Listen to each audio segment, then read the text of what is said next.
Hello students, आज के इस वीडियो में हमें देखने वाले हैं कि कोरोना क्राइसिस की वजह से हमारे जो सिलेबस है ना, इसे 30% रिड्यूस किया गया है। हमें आज की वीडियो में देखना है कि आखिर हमारे साइंस के कौन कौन से चैप्टर्स ऐसे हैं जिन्हें कंप्लीटली रिमूव किया गया है और कौन कौन से चैप्टर्स ऐसे हैं जिनमें कोई चेंज नहीं है, और कुछ चैप्टर्स ऐसे भी हैं जिनमें से कुछ पर्टिकुलर टॉपिक्स को रिमूव किया गया है। एक चीज आप हमेशा ध्यान में रखेंगे, these changes are only for the session of 2021 because of the corona crisis. ठीक है, काफी दिनों से आप देख रहे हैं, ऑलमोस्ट 4 मंथ्स होने को आ गए हैं, हमारे स्कूल्स अभी तक रीओपन नहीं हुए हैं। ठीक है, तो आप लोगों की पढ़ाई को देखते हुए सीबीएसई ने 30% सिलेबस आप लोगों का सारे सब्जेक्ट्स का रिड्यूस किया है।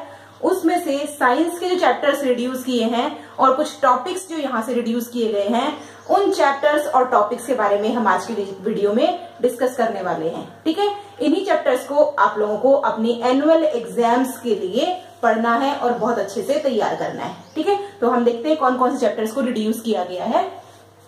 Here the chapters our chapter 1, 2, 5, 6, 8, 10, 12 and 15. In these chapters there is no change. ठीक है, कोई चेंज नहीं है, एज इट इज जैसा एनसीईआरटी बुक में आपके पास दिया हुआ है, कंप्लीटली आपको वैसा ही पढ़ना है। ठीक है, तो इन चैप्टर्स में हमारे पास कोई चेंज नहीं है, इन चैप्टर्स को हमें एज इट इज पढ़ना है जितना हमारे सिलेबस में है NCERT text book. Chapter number 3 that is metals and non metals, chemistry का चैप्टर है। चैप्टर नंबर 1 to 5 हमारे पास केमिस्ट्री के चैप्टर्स हैं, तो वहां से जो चैप्टर नंबर 3 है, 1, 2 and 5, ये 3 चैप्टर्स तो हमारे पास कंप्लीट हैं। 3rd चैप्टर और 4th चैप्टर में हमारे पास कुछ चेंजेस हैं। 3rd चैप्टर में जो पोर्शन रिमूव किया गया है, here I am writing the topic removed, जो टॉपिक्स रिमूव किए गए हैं वो टॉपिक्स आपके पास यहां पर लिखे हुए हैं। तो हमारे 3rd चैप्टर में से जो मेटल्स एंड नॉन मेटल्स का चैप्टर है आपका, इसमें हमारे पास मेटल्स की फिजिकल एंड केमिकल प्रॉपर्टीज जो है, ये कंप्लीट पोर्शन हमारा आने वाला है। लेकिन लास्ट में हमारे पास एक टॉपिक है that is extraction of metals, that is called as metallurgy ना, extraction of metal from its metallic ore, that is called as metallurgy. इस टॉपिक को वहां से कंप्लीटली रिमूव कर दिया गया है।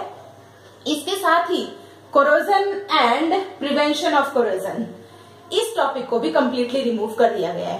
1st और 2nd चैप्टर में कोई चेंजेस इसलिए नहीं हुए हैं क्योंकि हो सकता है सीबीएसई ने सोचा हो कि 1st एंड 2nd चैप्टर तो आप लोग स्टार्टिंग में ऑलमोस्ट पढ़ चुके होते हैं, काफी सारी आप लोगों की ऑनलाइन क्लासेस भी रन कर रही हैं, उसके पहले भी स्कूल्स में हमारे पास फरवरी में ऑलमोस्ट 10th का सिलेबस स्टार्ट कर देते हैं। तो उस टाइम पर हो सकता है आपने 1st and 2nd chapter completely पढ़ लिए हो, इसलिए 1st एंड 2nd चैप्टर को कुछ भी रिमूव नहीं किया है, एज इट इज रखा है। 3rd चैप्टर से आधा पोर्शन रिमूव कर दिया गया है, that is extraction of metals, corrosion and prevention of corrosion. हम 4th चैप्टर की बात करें तो 4th chapter carbon and its compound का चैप्टर है। इसमें हमारे पास स्टार्टिंग में जो टॉपिक है that is carbon, its atomic number and it's complete shape, size and its properties. After that the allotropes of carbon. ठीक है, ये टॉपिक हमारे पास कंप्लीट है, but nomenclature and chemical properties of carbon compounds, ये topic वहां से remove कर दिया गया है। नॉमेनक्लेचर को रिमूव कर दिया गया, तो पता नहीं मुझे कि इस चैप्टर में अब क्या बचा है पढ़ने के लिए, लेकिन जैसा सीबीएसई ने किया है हमें उसे देखना ही पड़ेगा। तो यहाँ पर कार्बन कंपाउंड्स का नॉमेनक्लेचर, जो हम हाइड्रोकार्बन्स का नॉमेनक्लेचर पढ़ते हैं, alkane, alkene, alkyne, that is saturated and unsaturated hydrocarbons, and some functional groups are also there in the syllabus. So all these topics have to be removed. And properties and uses of ethanol and ethanoic acid. Ethanol and ethanoic acid का structure exam में आ सकता है, वो आपके syllabus में है। The electron dot structure जो हम इस टॉपिक में पढ़ेंगे इस चैप्टर में, ये स्ट्रक्चर हमारे पास आ सकता है, but its properties and uses are completely removed. और एक बहुत ही important topic that is soap and detergent, बहुत इंपॉर्टेंट टॉपिक था हमारे पास, इसमें से एग्जाम में काफी सारे क्वेश्चंस पूछे जाते थे अब तक, लेकिन इस टॉपिक को आपके सिलेबस से रिमूव कर दिया गया है। So this is all about the chemistry portion. Now chapter number 7, 11 and 14, these chapters are completely removed from the syllabus. Chapter number 7 is of biology, that is control and coordination, जिसमें हम nervous system and endocrine system के बारे में पढ़ते हैं. ये chapter completely remove कर दिया गया है. Chapter number 11 is from physics, that is human I and I defects का चैप्टर है हमारे पास, उसे कंप्लीटली रिमूव कर दिया गया है. और एक चैप्टर नंबर 14 को कंप्लीटली वहां से sources of energy, I think so the chapter is 14, इस चैप्टर को भी कंप्लीटली रिमूव कर दिया गया है. Next one is chapter number 9. Chapter number 9 is heredity and evolution. इसमें से इवोल्यूशन पोर्शन को कंप्लीट रिमूव कर दिया है. ठीक है, जो इवोल्यूशन वाला पोर्शन है it gets completely removed.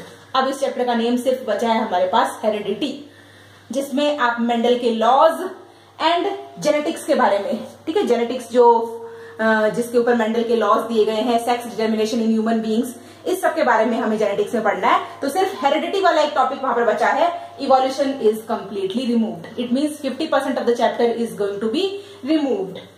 And next one is chapter number 13. This chapter number 13 is from physics. ठीक है, इसमें से हमारे पास electric generator, direct current, alternating current, frequency of alternating current, advantages of alternating current over direct current and domestic electric current, ये topics यहां से remove कर दिए गए हैं चैप्टर नंबर 13 से. ठीक है, तो ये चैप्टर्स हमारे पास कोई चेंज नहीं है इनमें. इन 3 चैप्टर्स को कंप्लीटली रिमूव कर दिया गया है और इन 3 चैप्टर में से कुछ टॉपिक्स को रिमूव किया गया है. अभी हमारे पास चैप्टर नंबर 16 बचा हुआ है. This chapter number 16 comes only in the internal assessment. ठीक है, ये जो आपके इंटरनल असेसमेंट्स होते हैं, जो यूनिट टेस्ट होते हैं, एग्जाम्स होती हैं, जो भी whatever the school is going to taken, so यहाँ पर जो इंटरनल असेसमेंट होगा उस इंटरनल असेसमेंट में चैप्टर नंबर 16 आपके पास आएगा. एनुअल एग्जाम जो आपके पास होती है, बोर्ड एग्जाम, उसमें हमारे पास चैप्टर नंबर 16 नहीं है. ठीक है, तो ये आपका न्यू सिलेबस. याद रखेंगे ये सिलेबस सिर्फ और सिर्फ एग्जाम 2021 के लिए है.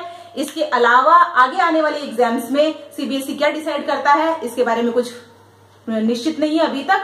तो आप इसको जो इस सेशन में, इसमें जो बच्चे एग्जाम देने वाले हैं उन्हीं के लिए ये सिलेबस है. और मैं आपसे एक पर्सनल एडवाइस देना चाहती हूँ, जो 10th क्लास के स्टूडेंट्स हैं, आप बाकी सब कुछ पढ़ रहे हैं तो प्लीज जो टॉपिक्स रिमूव किए गए हैं इनको एग्जाम पॉइंट ऑफ व्यू से आप निग्लेक्ट कर सकते हैं कि एग्जाम में नहीं आने वाले हैं, तो आप इसको एग्जाम पॉइंट ऑफ व्यू से निग्लेक्ट कर सकते हैं. लेकिन प्लीज आप इनको स्टडी जरूर करिए, बिकॉज ये कुछ चैप्टर्स ऐसे हैं, for example the carbon compounds, ठीक है, control and coordination chapter number 7, ये कुछ चैप्टर्स ऐसे हैं जिन्हें रिमूव नहीं करना चाहिए था. फिर भी पता नहीं क्यों सीबीएसई ने क्या सोचकर इन चैप्टर्स को रिमूव किया है. सो प्लीज आप इन चैप्टर्स को जरूर पढ़िए. एग्जाम पॉइंट ऑफ व्यू से आप इन्हें निग्लेक्ट कर सकते हैं. फिर से आप ध्यान रखेंगे ये सिर्फ सिलेबस चेंज हमारे 2021 एग्जाम्स के लिए है. ठीक है, इन सारे चैप्टर्स के बारे में आप लोगों को मेरे यूट्यूब चैनल पे भी काफी सारे चैप्टर्स मिल जाएंगे. नए वीडियोस भी अपलोड हो रहे हैं, तो प्लीज आप चैनल सब्सक्राइब करिए. आपको डिस्क्रिप्शन बॉक्स में उसका लिंक मिल जाएगा और अपने फ्रेंड्स के साथ भी आप इसे शेयर करिए ताकि एग्जाम के लिए आपको काफी सारी हेल्प मिल सके. Thank you very much.